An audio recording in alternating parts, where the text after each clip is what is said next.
What's up, survivalists? It's Warning.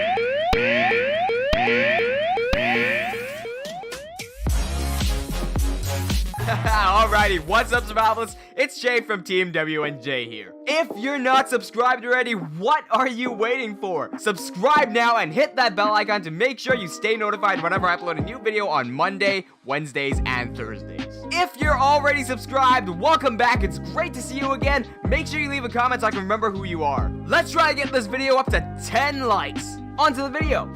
Surprise, surprise, we got 2,000 subscribers.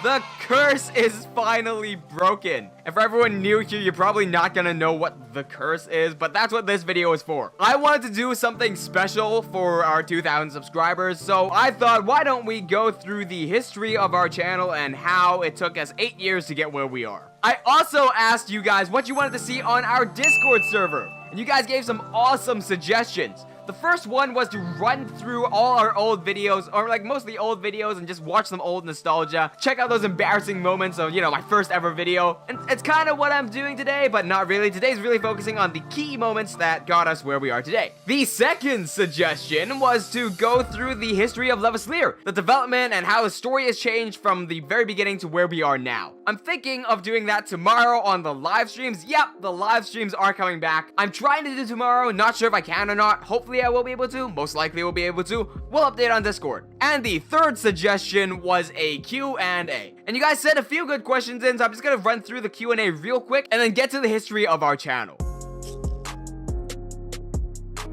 Yes, Nobody is back, and he asked 2 questions. I'm only gonna answer your second one because the first one takes a bit too much time and I don't have too much time. Yes, Nobody asks, what do you think of Hytale, and when the beta comes out, will you play it? Hytale is awesome. I'm already signed up to be a beta tester and I'm really excited to see it come out. What I think makes Hytale so special isn't the fact that it's gonna be a Minecraft killer. I don't think anything's gonna kill Minecraft. The thing that makes Hytale special is the fact that it's so community driven. I mean, it's made by the guys at Hypixel. These guys run the most interactive Minecraft server, and albeit I don't play on the Hypixel server, almost everyone I know that plays Minecraft does. These guys are known to craft an excellent user experience, so I'm sure the game doesn't even need Minecraft to build off of. The game itself should be awesome by itself. Something else that people have pointed out is the fact that it comes with its own asset creation tools. So like you could make your own animations, make your own characters, models and whatnot for Hytale. I've seen the stuff you can do with like the cameras and whatnot. They are so focused on making a good community experience. I can already imagine people like Joziah making amazing machinimas in Hytale given the tools that they have.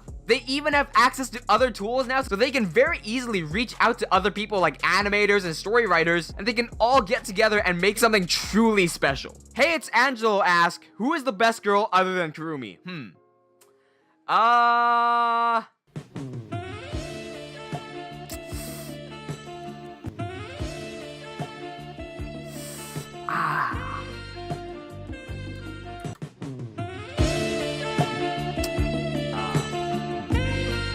Sakurajima Mai from, Seishun Butaero. That's what it is. Yeah. I just finished watching that anime and I can't get it out of my mind. And finally, we have a question from Kamatayan, who asks, how long have you been animating for? I started animating in 2013 because I already started writing the story of Levasleer back in 2012, and it wasn't explicitly stated that it was going to be in Minecraft. But what we had was, we already had a world that we were building that now is Hemrage City, but back then it was just like Hemmorage, the village. But it was really empty and I wanted to see more people in it. I realized the story of Levasleer, which wasn't called Levasleer at the time, fit perfectly into the city, and I decided to do it in Minecraft. The reason I decided to go the animation route instead of machinima was because I was able to see what Captain Sparkles was doing at the time with his Fallen Kingdom, and he was able to tell a story that had nothing to do with Minecraft using Minecraft animation as a medium. And when I saw that, I was like, well, you know what? Like, if he could do that, I can do that. I just need to learn and start doing it. And this should be common knowledge by now, but in 2014, I released the first episode of Levasleer to the public, and a recent fiasco has caused that video to be taken down, but I have a duplicate copy, so I want tomorrow in the live streams, I think we're gonna re-watch that first episode and give our comments on it, the TeamWnJ comments rather. But anyway, so there's your answer. 2013 to now. It is 2018. No, it's not. It's 2019. It has been 6 years that I've been doing animation. And we're talking about 3D animation here. If we want to go further back, I haven't said this in a while, but I am not a animator as much as I am a film editor. My first primary profession is film editing, then visual effects artist, and then animator. So I'm more of an editor than I am an animator. So with that said, I've actually been an editor for 9 years, because I started in 2010. That's when I discovered Freddie Wong on YouTube, and him and the guys at Corridor are the reason that I got started. And they make these awesome videos of like fake guns, and they fire it, and they'd add a muzzle flash in front of it so that it looked like it was actually firing. And when I saw that as a 10-year-old kid, I was like, damn, I want to do that. So I started doing it as a 10-year-old kid, and it's been 9 years of just doing the same thing. The first ever effect I ever learned was the muzzle flash. I can still do it now. Alright, on to the second part of this video. Let's take a look at how we got to 2K over the past 8 years. Yep, it's been 8 years that TeamWnJ has been going for. The channel started in 2011. Now, I'm sure a lot of you have actually picked up the fact that TeamWnJ is called TeamWnJ and not TeamWnJ, which people have actually said before. So why TeamWnJ? Now I'm gonna make a full video on this later because it's quite an important subject, but to summarize it, the channel was started by two people, by Wayne and Julian, WNJ.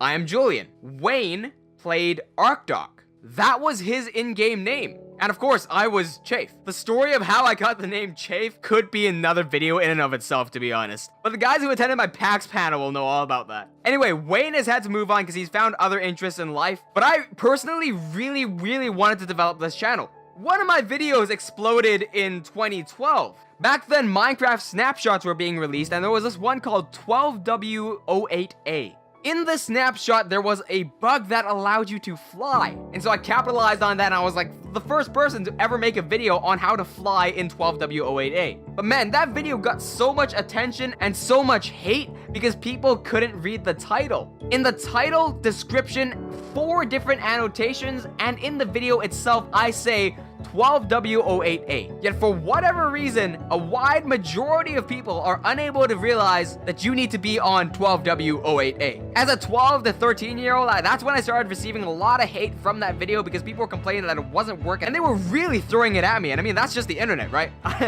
So I decided, and this worked so well, to throw it back at them. But the point wasn't to get back at them, it was to make a follow-up video to a really successful video, and it worked really damn well. In the follow-up video, I was really damn angry. I probably shouldn't have been, but what's really interesting is how people reacted. In the comments, they were like, wow, damn, you shouldn't have been so mad. Why are you so angry, bro? Why are you so rude? But these are the exact same people commenting the exact same things to me on my first video. In 2013, 2014, though, that's when things started taking an interesting turn. That's when Hunger Games started getting really popular, as in the Minecraft survival games.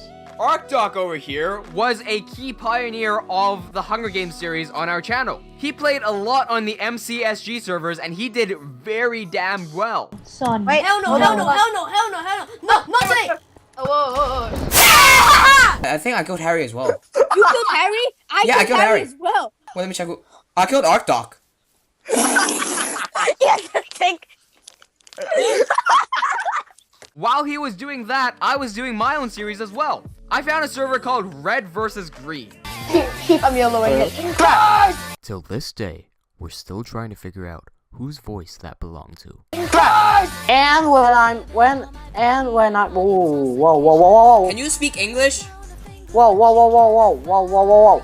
You're speaking dog right now. And that is my best series thus far. Sometimes I still go back and watch those videos, and I still enjoy them. A quick note is that when I was doing the Red vs. Green series, I was also learning to animate and really focusing on the animation. In around 2015, I stopped doing Red vs. Green so I could focus more on the animation, and that's when Ark really took over the channel. He started posting a lot of Pixelmon stuff when Pixelmon was getting popular, and he did this series on the Husky Mudkip server that got pretty popular. Meanwhile, over here, I'm animating. After the first episode gets uploaded on 2014, I start working on the second episode. I go to Canada in 2016 to study, right? That's why you didn't see that many uploads in 2016. I've been working on it for 2 years straight. 2 years of hard work, building the world, animating stuff, and saving everything onto like my hard drive. I lend that hard drive to a girl that couldn't speak English, and she plugs in the hard drive to her computer, which was a Mac, and it said do you want to format this hard drive as a time machine? Which for non-Mac people means, do you want to wipe this drive entirely clean so we can use it as a backup? She hit yes, and that's 2 years of my progress lost. From 2016, so from when the file was deleted, which is like early 2016 to late 2015, right? It took about 2 years for us to get started again. In 2017, that's when I started taking YouTube more seriously. That's when I started posting more of the recent Minecraft animation content. But within those 2 years, that's when we really focused on developing the story of Levisleer. We didn't want to start building again because we just lost 2 years of content. I didn't want to touch Minecraft, I didn't want to touch cinema for 2 years straight, just because I lost that much work. But in 2017, Harry and we decided, you know what? It's about time to get it started again. We've got a pretty decent grasp on the entire story. We've got around 4 seasons figured out, you know, with a good flowing story and huge amounts of lore. Let's do it again. And it's also within this like 2-year gap that Arkdoc decided to leave the channel. It's important to note that through all this time, we're gaining subscribers slowly but surely. At one point, I was very impatient and I decided that I wanted to cheat. I used a sub for sub service that allowed me to boost my subscriber count. I think I shot up from around 300 to 800 and then let it grow from there. And at the time, I thought it was a pretty smart move. Our channel was already growing by itself, so I took advantage of that and masked some cheated growth with the actual growth. After we hit 1,000 subscribers though, that's when the problem really started. Because here's the thing, when you have a goal in mind and you have to work hard to get to that goal, you are more determined to try to do it. And you put a lot of effort into trying to achieve that goal. But when your goal is just kind of handed to you because you're able to use some sort of sub for sub software, you lose all motivation to continue. And that's kind of what really happened to me. So I think we got to 1,000 subscribers at around 2013, right? 1,000 to 1,800, I believe. And from that point on, we haven't seen any growth. It was growing so slowly, we have never been able to breach 2,000. Part of the reason is because we sub for sub. Here's the thing, when you use sub for sub and you can get to 1,000 subscribers within like 2 months or whatever, and then you try to go back to organic growth and you don't see the same growth because obviously you're not going to see the same thing, you haven't put in the amount of effort, then you realize how easy it is to sub for sub and you want to do it again. And you do it again and again and again, and so what? You get up to 10,000 subscribers, but nobody ever watches your stuff or comments on your stuff or likes your stuff. I had that realization and I just didn't feel it anymore. When I started posting again, we actually had 894 subscribers. But you know what? I decided let's start from zero. These 800 people that are still subscribed likely won't be watching my new content. These guys subscribe because they like to see the Hunger Games stuff, Red vs. Green stuff, or Pixelmon stuff. But because none of that is happening anymore, this is basically starting from zero. And I did it. I mean, we're at 2,000 right now. I think these 2,000 are all genuine. Why? Because from 2017 to mid-2018 maybe, the subscriber count on the channel was going +1 -1. It's been netting 0 for years. Because all the old subscribers see my new content and they're not liking it, so they unsubscribe, and I get 1 new subscriber every day. I might lose 5 and gain 2. But that didn't bother me none, because you guys are actual subscribers. You guys engage with me, you guys like my stuff, you comment on my videos, you join my Discord servers, and you have actual discussions with me. That to me matters way, way more than having some arbitrary number. Everyone that I've met through YouTube who have engaged with me no matter what you've done, whether it's commenting or directly messaging me on Discord, you guys are the reason I'm continuing. Because I love helping people, I love teaching people, and I love sharing my work with others. And you guys are that other. You are as important as I am to this channel. And I hope this video was able to capture the entire journey that is developing this channel and how important you guys are to the entire story. Thank you once again for getting us up to 2,000 subscribers. Might I remind you again that it's not just about me, but it's about the entire community. It's about the story of Levisleer and everyone behind it that you don't see. Whether it be Yusuf, our composer, or Harry, our builder, or all the people who have influenced the development of the story. It's also about all the other creators within this niche. Not just Minecraft animators, not just animators, editors, or whatever you're doing. It's about storytellers. We're special because we choose to express our stories in a very uncommon medium. And I want to make sure that all of us do it to the best of our capabilities. Creators to look out for are Zach B, who is running a Minecraft Machinima's Discord and Twitter page, where he's helping share smaller unknown Minecraft Machinimas to help promote their stories and their creators. Levisleer was shared by Zach, who discovered this channel back in 2014 and downloaded the original Levisleer episode 1. Shoutouts to Braigar, who runs the series The Shattered Crown and is currently running Knights of Frost. But if you guys like Levisleer, I highly recommend checking out Braigar as well, because he also enjoys telling stories using Minecraft as a medium. And how could I forget Josiah right here? Josiah is the person that attended my PAX panel and approached me afterwards. I said to him that even though my PAX panel may have been a disaster, as long as I'm able to inspire at least one person to do what they love, that's good enough for me. Josiah is not only my most active member on Discord and on the channel, but he's also a storyteller who makes machinimas in Minecraft. Guys, don't forget the live stream is most likely going to be on tomorrow, where I'll be going through the old 2014 Levaslayer, as well as sharing the development of the story from the very beginning to where it is now. If you're interested in joining that, live streams happen at 8 p.m. to 10 p.m. Hong Kong time. Convert that to your own time zone. One final thing, if you guys want to see more episodes of Levaslayer faster, then consider checking out our Patreon. Patreon is a service that allows you to pledge an amount you choose every month so that you can support creators like us. This is not a one-sided pledge, as you get access to exclusive rewards like early access to new episodes of Levaslayer, exclusive renders and behind-the-scenes footage, and much more. So if you've got $1 to spare, make it count by pledging for one of our tiers on patreon.com/TeamWnJ. With that said and done, that's all for me. Cheers!